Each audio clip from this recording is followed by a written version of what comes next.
Hello YouTube friends and families. Today ay Friday. Ano nga ba yung date? October 7. Tama ba? Oo, tama. October 7. At nandito ulit kami sa San Pedro kung nasaan yung boat namin dahil weekend, meron ulit tayong weekend boatcation. Yung view natin today ay yung mga little sailors na nagpa-practice mag-sailing. Ayan sila. Every Friday at every Saturday, meron silang sailing class. Iba-iba yung ages ng um, mga estudyante na yan. Merong mga 10 years old, tapos meron namang teenagers. So, eto naman yung evening time na ng Friday at decide kaming mag-go for a walk with Scruffy around 8 o'clock in the evening. At si Scruffy, syempre, hindi na makaantay yan. Minamadali na niya yung kanyang dada para mag-go for a walk. You're going for a walk, Scruff? Good boy. He's excited. Yes, so, sea dog. Are they pounding? So, ayan, dito lang naman tayo mag-walking. Dito din sa marina, meron ditong park kung saan ginaganap yung mga events every weekend. Si Scruffy, sobrang love talaga niya yung place na ito kasi dito nakakapag-explore talaga siya. Malawak yung paligid at super love niya yung ocean. It was calm. But remember, it was calm like... There's a reflection. Yeah. Wow. Okay, so after namin mag-walking, yung asawa ko na ewan ko ba naman, napaka-adventurous. So, very calm daw yung dagat tonight. Kaya, binombahan namin yung aming dinghy boat at pumalaot kami kahit na napakadilim. Sobrang nakakatakot pero si Scruffy, enjoy niya yung ocean talaga. Napaka-brave na dog niyan. Parang may pagkasireno yata yung si Scruffy or sa water siguro siya pinanganak. So, ayan guys, yung view natin, madilim talaga at medyo lumalakas yung alon habang papalaot kami. Kaya, hindi kami masyadong nagtagal sa laot.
There's a trap here.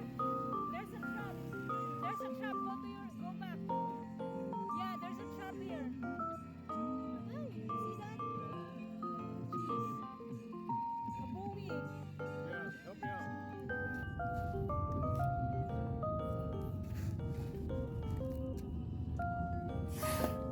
What the heck? He escort us all the way. Bye-bye. He's looking at me again. Where is he? Where? Okay, he's crossing again. Hi! Wait. Patawa. Look at them. Ay, he's friendly.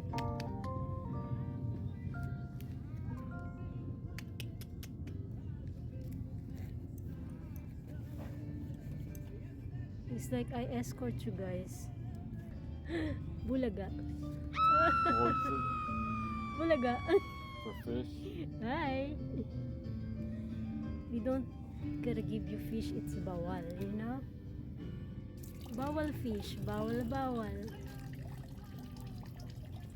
Kasi guys, may rules talaga dito na bawal pakainin or mag-hand out ng anything sa mga seals dito sa marina namin. Kaya, we don't wanna get in trouble. Hindi namin siya pwedeng bigyan ng kahit ano. Pero kung fisherman kami, allowed sila bigyan ng fish yung mga seals. You tossed it?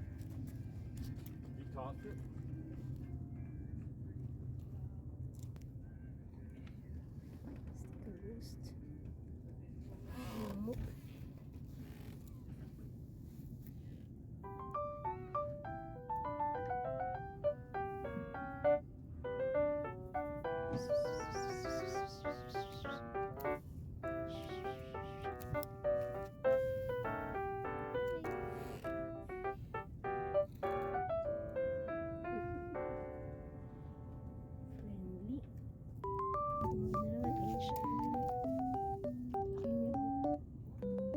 Super laki niya guys. Si seal.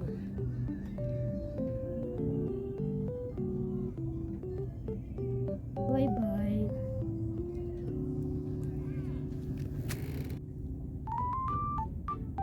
I think he finally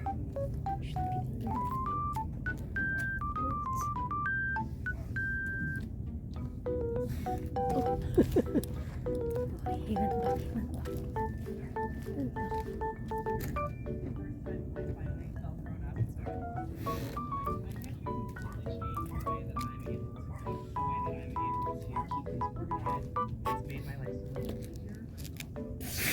Oh. Right there. Are we playing hide and seek here? Okay, he's gonna go this way. See?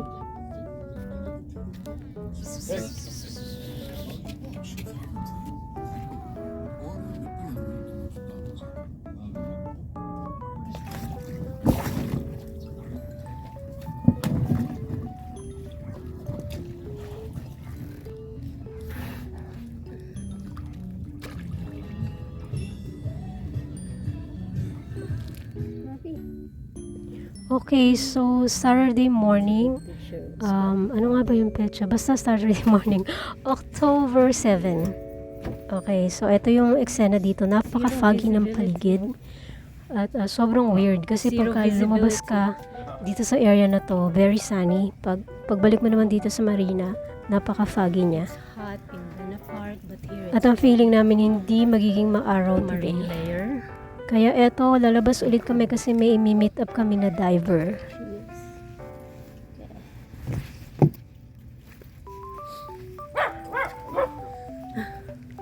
Yan guys, enjoy nyo na lang yung paligid kahit napaka-foggy, maganda pa din naman.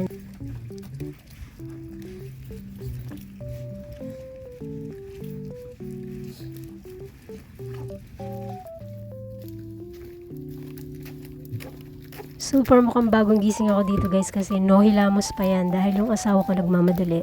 Kasi yung guy na imimit namin ay aalis na within an hour so kailangan namin mag-hurry. Hindi na nga ako nagkape muna para ma-imit lang yung diver. So ayan, papunta na kami at si Scruffy, syempre behave lang yan. At eto guys ay eksena naman nung pagbalik namin galing sa kung saan namin minute up yung diver, bumalik ulit yung seal. Pero sa tingin ko guys, hindi ito yung seal last night dahil medyo mas maliit siya. Yan, pa-swim lang. At eto na nga, naging clear na yung sky. Nawala na yung foggy pero sa bandang malaot meron pa ding fog. Ayan.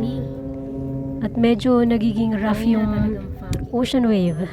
Kaya hindi ulit kami lumabas ng husband ko. Ayan. Tsaka uuwi din naman kami later para mag-ready para sa church kinabukasan Sunday. So ito lang yung view guys. Napakita ko lang sa inyo. At ayan, may mga ganap tayo na ano ba yan? Windsurfer. Ayan, ini-enjoy niya yung kanyang windsurfing. Pero foggy ngayon.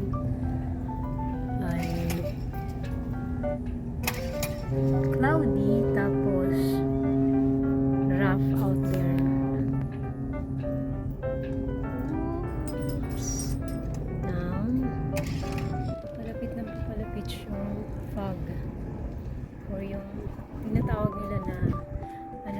coastal area. At grabe yung wind. Super windy. Yan, medyo clear pa yung sky. Pero pag inikot mo siya papuntang open ocean. Ayan, yung asawa ko ay pinapastart yung engine ng dinghy boat. Foggy. Medyo nagkakaproblema. Mamaya yung fog na yan. Ayan guys, meron pa ding fog dun sa laot. Pero dito sa kung saan kami ay very clear. Ito lang usually yung mga ganap namin pag weekends dahil pinakaano namin to, weekend vacation. Pumunta sa boat, mag-enjoy. I-enjoy yung ocean. Ayan. At si Scrappy, every time na marinig niya yung kanyang dadal na pinapastart yung engine ng dinghy boat ay super na-excite siya. Akala niya laging lalaot sa ocean. Love na love talaga niya yung water. Love na love niya sumakay dyan sa dinghy boat na yan. Para siyang human. He heard you and he thinks you're gonna G-O-B-Y-E. Crying. Ayan na siya. Palapit yung fog. Usad na siya dito. Mabilis na guys. So, Saturday afternoon, napaka-windy. Pauwi na kami. Sunday kasi bukas. At eto na nga ulit, uwian time. But may S.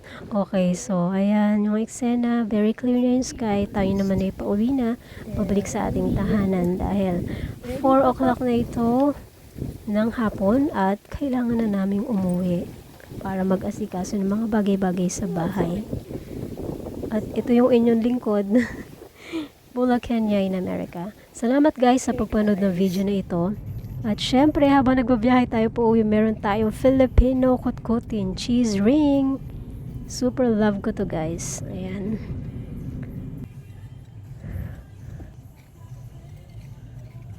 Okay guys, so ito lang yung ganap namin this weekend.